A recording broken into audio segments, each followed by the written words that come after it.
বাঁশিওয়ালা শুভ দাশগুপ্ত এক বাঁশিওয়ালা এসেছিল। তখন ফাল্গুন মাস, গাছে গাছে কত রং, কত শোভা, কত পাখির কলতান। নদীতে কি অপরূপ ছায়াময় ঢেউ, দূরপথে কি মায়াবী আলো, বাতাসে কি সুগন্ধ। এক বাঁশিওয়ালা এসেছিল। তার বাঁশির সুর মোমের আলোর মতো স্নিগ্ধ, তার বাঁশি পাতা ঝরার মতো পেলক, তার বাঁশি কি করুণ, কি মোহময়।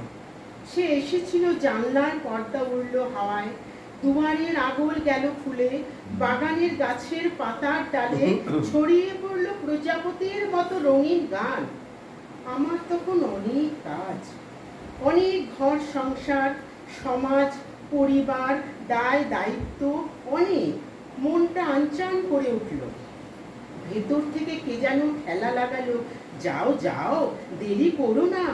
কিন্তু আমার দেরি হয়ে, আমার পুজো, আমার গৃহস্থালী, আমার কর্তব্য, আমার নিত্য দিনের 7-17 ঝামেলা, আমার দেরি হয়ে গেল।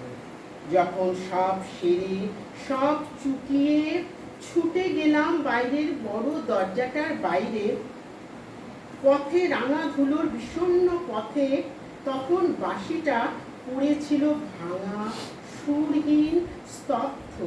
গোধূলির সোনালি আলোয় বাঁশিটিকে মনে হলো যেন এক ঝরা পাতা বুঝি। আমি আমার সবটুকু দিয়ে বাঁশিওয়ালাকে খুঁজলাম।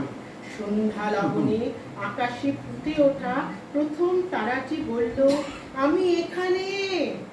নমস্কার। বাহ বাহ বাহ।